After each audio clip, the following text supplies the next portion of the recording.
There you are, slacking off again. My mother-in-law's voice cut through the peaceful afternoon. I looked up from folding laundry to see her standing in the doorway of my modest two-bedroom apartment, uninvited as usual. Behind her, my sister-in-law Isabella smirked, twirling her designer handbag.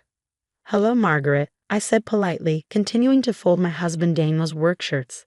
After 3 years of marriage, I had learned that engaging with her criticism only made things worse.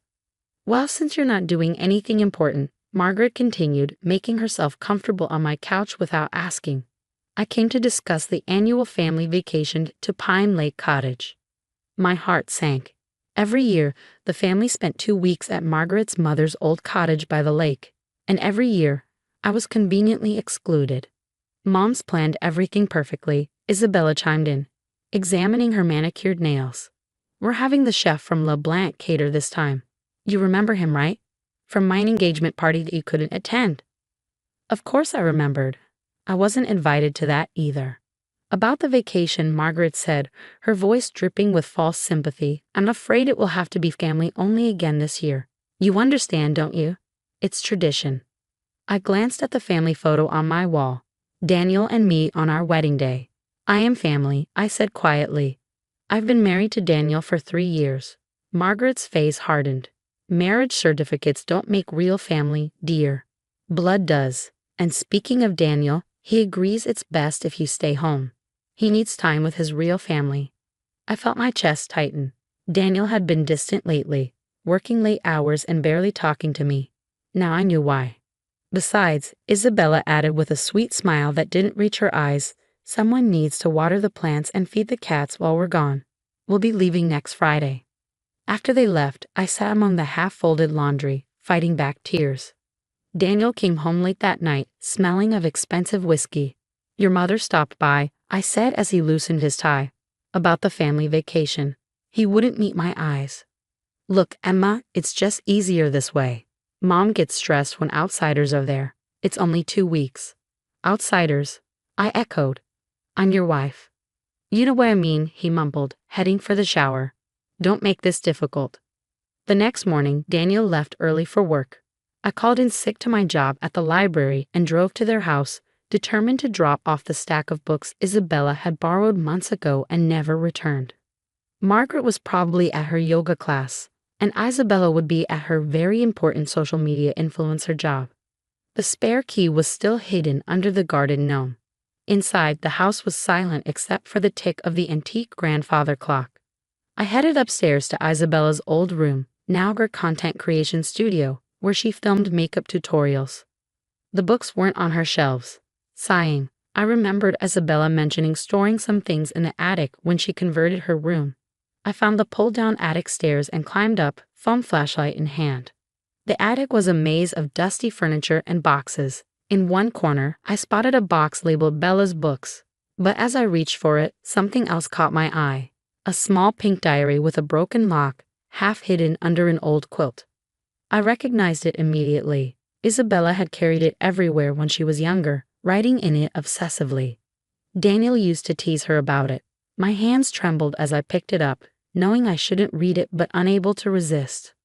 The first few pages were typical teenage drama. Boys, friends, complaints about school. But then I found an entry from 6 years ago, when Isabella was 19. "Mom's plan is brilliant. When Grandma Beatrice gets back from her cruise, Mom's going to convince her to sign over the cottage and all her accounts to us. Grandma's getting so forgetful lately, she probably won't even remember doing it. Then we'll have everything, the summer house, the trust fund, all of it. Mom says we deserve it more than those other relatives anyway." My heart pounded as I flipped through more pages. Grandma B signed everything over today. She was confused about some of the papers, but Mom told her they were just routine documents about property taxes. I feel a little bad, but Mom says Grandma would want us to have everything. Besides, she's so rich, she'll never miss it. Then, an entry from a few months later. Disaster. Grandma B's lawyer called. Apparently there's another will from last year that leaves everything to charity. Mom's freaking out. We have to find it before anyone else does. She thinks it might be hidden at the cottage somewhere. That's why we started doing these long family vacations there every year, so we can search while pretending it's just tradition. I sat back against a dusty trunk, my mind racing. Margaret and Isabella had manipulated Beatrice into signing over her property while she was confused and vulnerable. But there was another will out there somewhere, the real will, hidden at the cottage they visited every year. Suddenly, the attic stairs creaked. "Hello?" Isabella's voice drifted up. "Is someone out there?" I shoved the diary into my bag and grabbed a random box of books. "Just me." I called down, trying to keep my voice steady. "Returning your books." "What are you doing in our attic?" she demanded as I climbed down. Her face was flushed with anger, or was it fear? "Sorry, you mentioned storing them up there," I said, handing her the box. "I should have asked first." She snatched it from me. "You had no right to go snooping around. Mom will hear about this." "I wasn't snooping," I lied. "I was just looking for the books." But as I drove home, my hands were shaking on the steering wheel. I had proof of their deception now, proof they had stolen an old woman's property through manipulation and lies. And somewhere in that cottage, there was a will that could expose everything. No wonder they didn't want me on their family vacation, but this year would be different. I wasn't going to let them get away with it anymore. I just had to figure out how to get into that cottage and find the will before they did.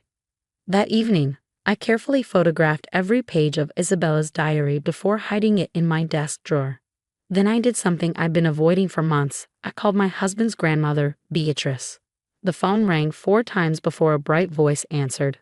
"Hello, Grandma Beatrice. It's Emma, Daniel's wife." "Emma, darling." Her voice warmed. "I've missed you at the family gatherings. Margaret keeps saying you're too busy to come." My heart ached. "Actually, I've been trying to reach you.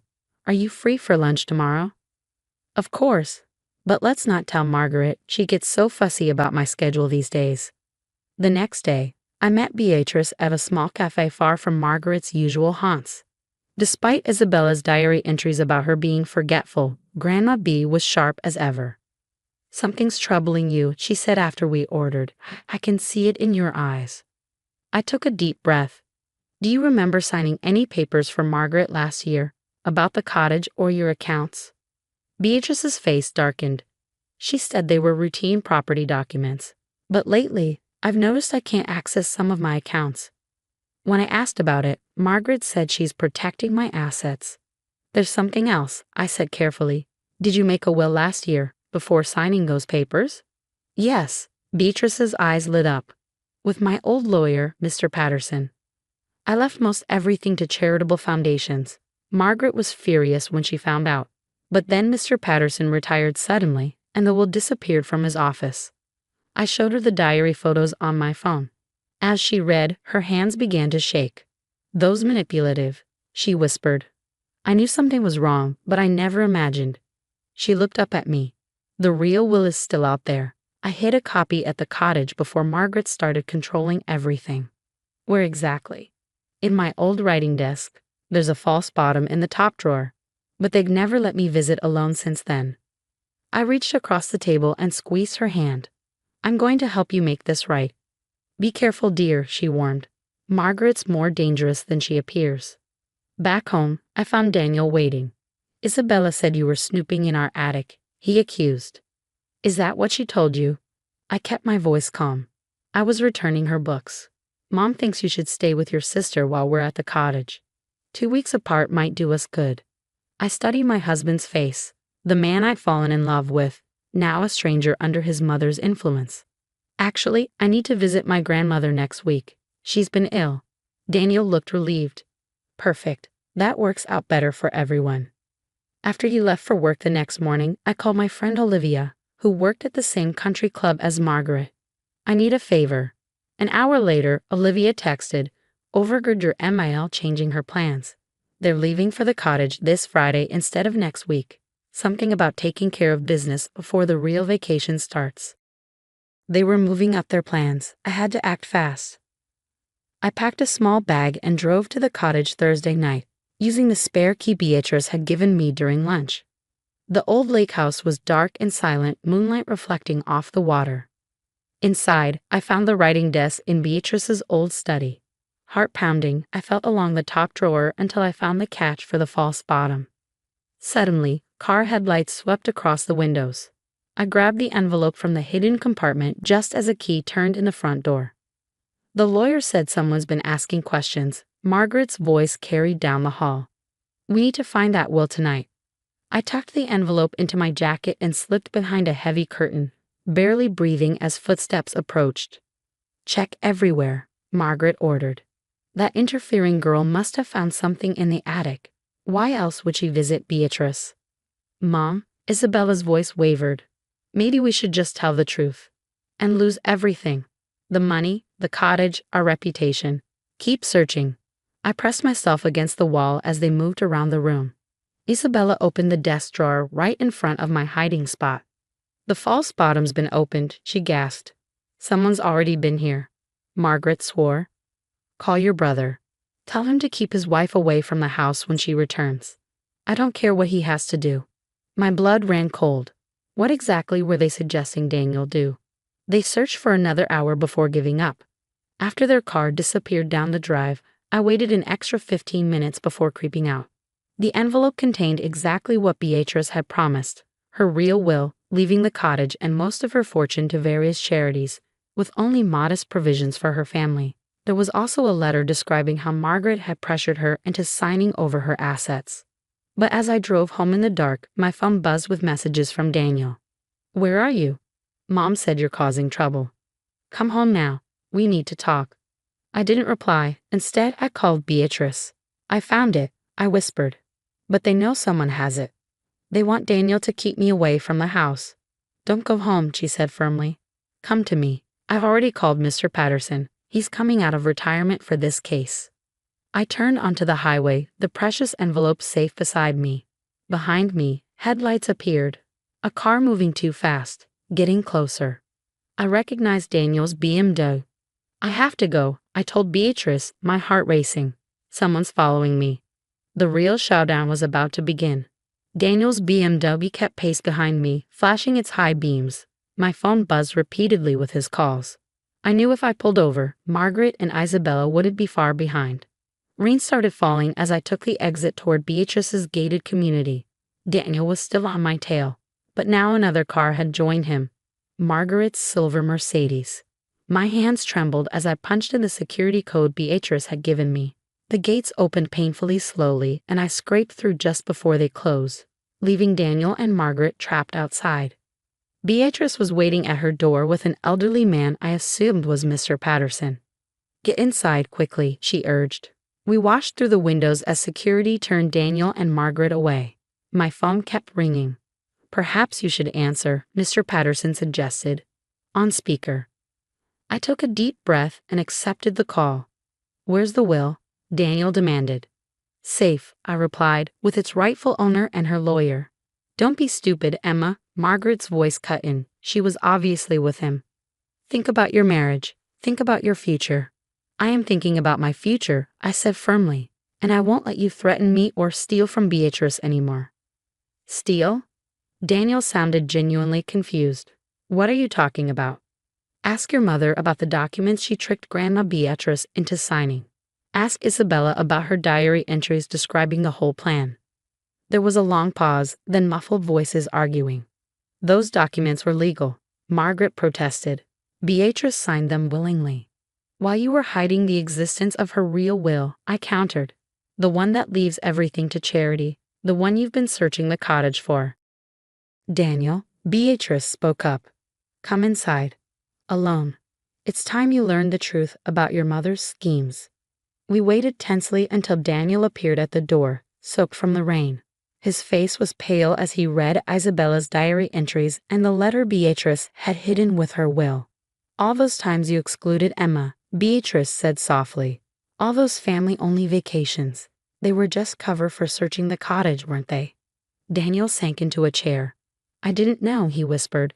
Mom said Emma was trying to come between us, that she was just after the family money. The only one after money was your mother, Mr. Patterson said.